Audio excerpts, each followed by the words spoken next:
Hello guys, I'm Harshot and this is The Swapper by Facepalm Games. So, the simple way of explaining this game is you create clones and you swap to them, hence The Swapper.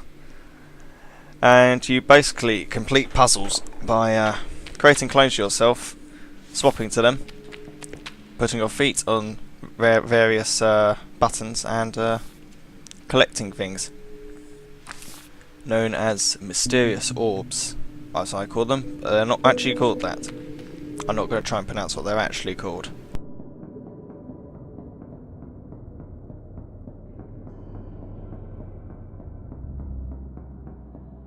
Very nice artwork. So yeah, the interesting thing about this game is that it is completely composed of art made from clay models and various other materials that these developers have used. There is no stuff created just from software or drawings. It's all been digitalized, and that is, I think, it actually does show, doesn't it? Because you can see the amount of detail that's gone into this game. It's also pretty cool to know that there is no proprietary engines. In fact, I don't think there's any engine at all in this game, other than the one that's been made especially for it, which is a small technical feat if you're interested in those things. Yeah, it's been very well received. Funded by the Indie Fund. I think it got a Metacritic review of 88, which is pretty astounding actually for an indie game. Another thing I think this room pretty much quite well explains is the use of lighting and the effects that are actually lovely in this game, for a 2D game especially.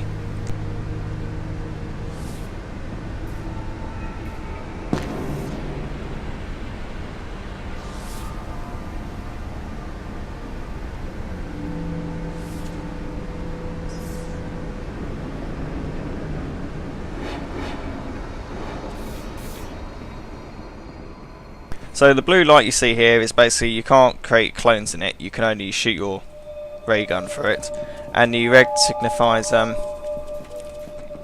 where if you can shoot beams for it or not to swap to your clones. The challenge in this game is actually that you cannot just fire your clone gun through walls, but you have to sort of fire it in place you can see, but then also get around lots of obstacles. There's a lot of obstacle getting around, that's basically half of this game. That's slightly disappointing. I mean, I've only played the first hour, but I'd like to see more varied use of the swapper. Yeah, so I think, well, maybe I'm being a bit pedantic, but I think I'd have liked to see a bit more use of the swapper other than just the obstacle getting around a bit.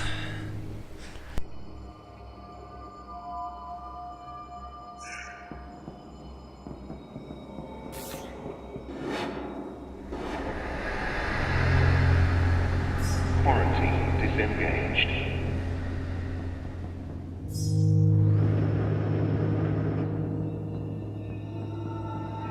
Attention, hull breach in Sector 1. Emergency personnel to waste management.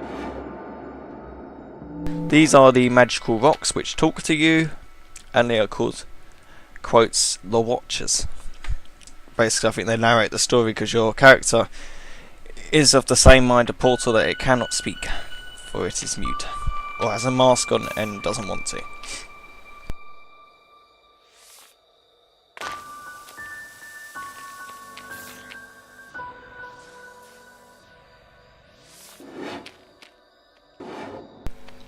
Yeah, and with that in mind, I think this game, if you had to sort of put a category in it, I'd say it's mixed between Portal and Metroid. You're given one device and it's all about puzzle mechanics. You could probably call it quite a Portal-like. But it's also Metroid, which I found quite cool because, you know, there's a sci-fi environment. It's not all completely focused on enemies. In fact, there aren't any in this game. That sort of makes it a bit more sinister. But rather than levels, you have segments and you basically go through them through hatches. There's a very nice map, which is pretty cool as well. So yeah, sort of like a Metroid-like puzzler. If that's your sort of thing, this could be a pretty good game for you. What else? Could look at that bit as well.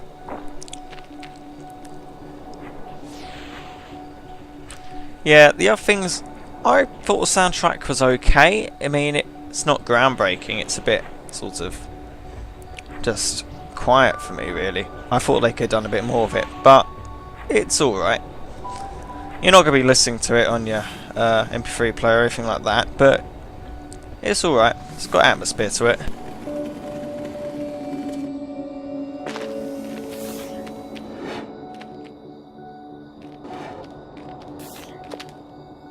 I think the story has more depth to it, but you have to pay quite close attention to it.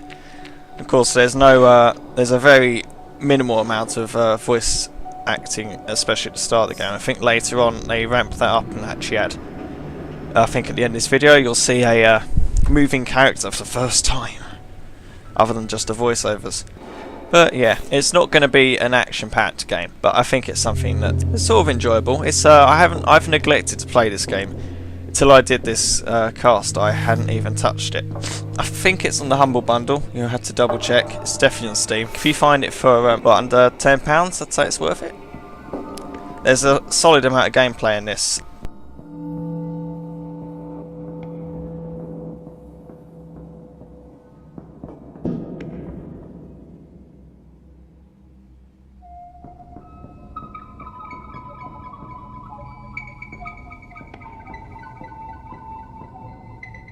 Yeah, as you also notice, I'm failing quite a lot at this. You'll have to cut around that.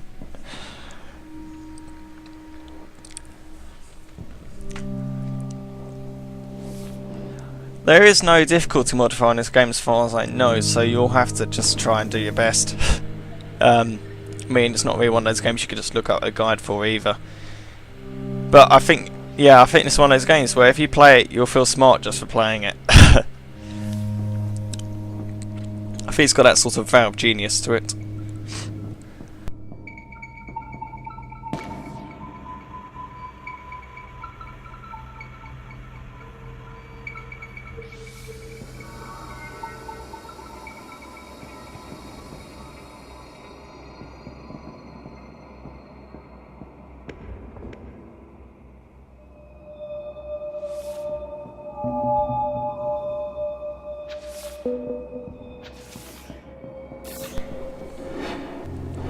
It's also a bit sad how all these clones seem to keep dying. I think that's probably why they prohibit it in the game, in the storyline. For some reason this game is keen on you killing your clones, especially this is the only way to get down this bit of steering, is by falling most of your clones to their deaths. Oh yes. So here is one of these locks on the right there. You have to collect your orbs and get through them, and that is pretty much how you progress through the game. Not a massive fan of the technique, but I'm not going to show you too much other than the base mechanics of this game, because I think there's a lot more to be seen, which I don't want to spoil for you.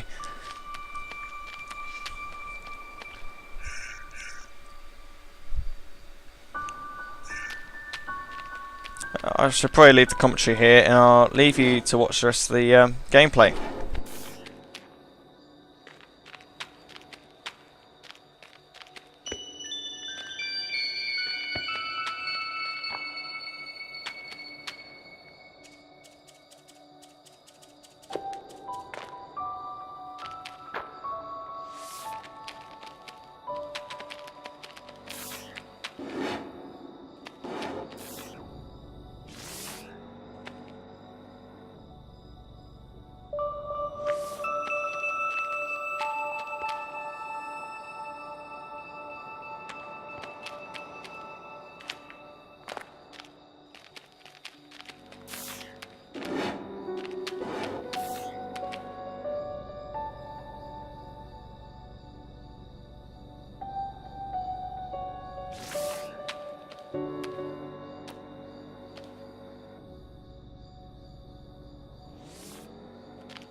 How did you get back here?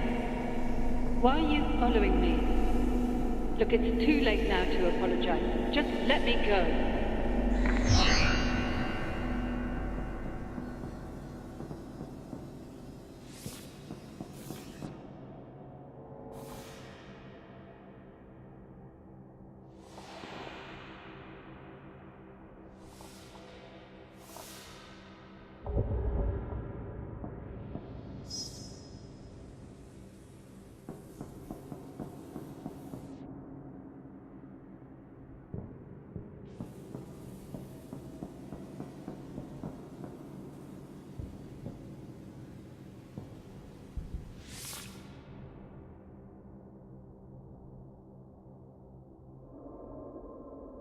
Please respect other crew members in the communal areas by keeping noise to a reasonable level.